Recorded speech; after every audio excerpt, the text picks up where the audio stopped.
Himba bersama warga minta waskita tanggung jawab banjir di Pangkalan Balai. Puluhan himpunan mahasiswa Banyuasin disebut Himba bersama perwakilan warga Bumperlian dan sekitarnya melakukan aksi ke kantor DPRD Banyuasin, Sumatera Selatan 27 Oktober. Dalam aksi, koordinator lapangan Ulil Mustafa mengatakan banjir yang terjadi di Bumperlian dan pusat kota kabupaten patut diduga dampak dari pengerjaan jalan tol yang dilakukan PT Waskita atau SUB-nya. Karena selama ini Banyuasin tidak pernah kebanjiran yang tingginya mencapai hingga ke pinggang orang dewasa. Akibat dampak pembangunan jalan tol yang mengakibatkan aliran sungai yang ada menyempit hingga banjir di desa Bumperlian, Manggus, Kedondong Raya, Napal Sri Cinta, dan Dusun Baru Pangkalan Balai terendam, tegasnya. Arianggara, aktivis lingkungan, mengatakan PT Waskita patut dicurigai tentang kepatuhannya terhadap Peraturan Menteri Lingkungan Hidup Nomor 11 Tahun 2006. Karena akibat pekerjaan yang dilakukan berdampak banjir dan merugikan masyarakat Banyuasin.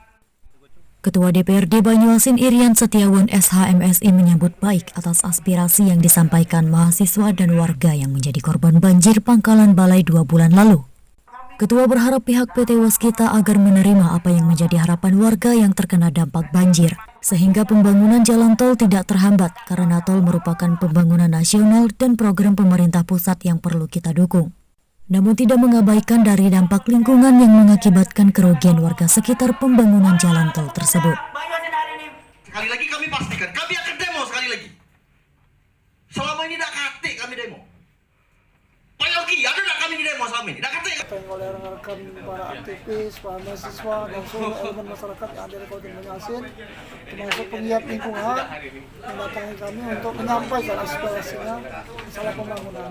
Intinya ya sangat bagus kalau ini disampaikan, mudah-mudahan untuk ke depan pembangunan tidak akan dampak yang kita inginkan, yaitu tentang aksi jalan yang lebih cepat, pembangunan tol yang lebih cepat terlaksana, dan insya Allah dapat bermanfaat bagi masyarakat. Dan masalah komunikasi kami tadi tersendat antara ada ingin ke Waskita Kaya untuk membantu, tapi ternyata belum ada titik terang berapa penduduk yang kena dampak, belum ada pendata yang lebih maksimal. Nah, ini yang menjadi kendala. Waskita Karya pun sudah ingin membantu itu atas kejadian banjir kemarin.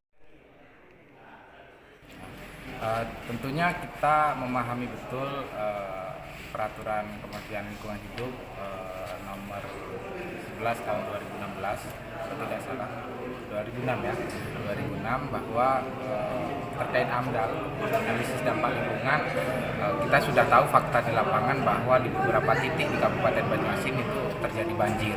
Oleh karena itu kami himpunan mahasiswa Banyuasin bersama masyarakat terdampak ini turun aksi dan juga menindaklanjuti hal-hal yang memang harus dilakukan terhadap masyarakat, misalnya kerugian, terus korban nyawa misalnya, dan alat-alat elektronik yang rusak, rumah-rumah mungkin yang terkena dampak itu bisa diganti rugi ataupun ada kompensasi. Ya, sejauh ini kita sudah melakukan SOP itu untuk menanggulangi banjir. Kita standby alat berat. Terkait dengan kerugian warga, apa yang bisa disikapi oleh pihak perusahaan sendiri? Masalah kerugian dari dampak kemarin, kita dari pihak Waskita sudah memberikan pada tanggal 5 Agustus 2022 kemarin sembako, dan pada tanggal sesuai kemarin dari pihak warga kita ada istilahnya memberikan bantuan rohiman, itu di angka 30 juta untuk kelurahan steril. Tapi sampai saat ini kita juga masih menunggu apakah diterima atau tidak yang 30 juta itu. Untuk masalah rumah yang rusak, rumah warga, itu kemarin kita dipanggil dari pihak pemerintah, bahwasanya nanti dari pihak pemerintah yang mendata, terus yang mendokumentasikan, baru diserahkan sama kita. Pada saat itu sudah diserahkan sama kita, terus kita teliti, tetapi permintaan dari masyarakat itu cukup fantastis. 2,2 miliar. Nah, sedangkan dari pihak waskita mungkin tidak sanggup. Dari Banyuasin, Sumatera Selatan, Selamat Caniago, Riki Rahmat, PRTV mengabarkan.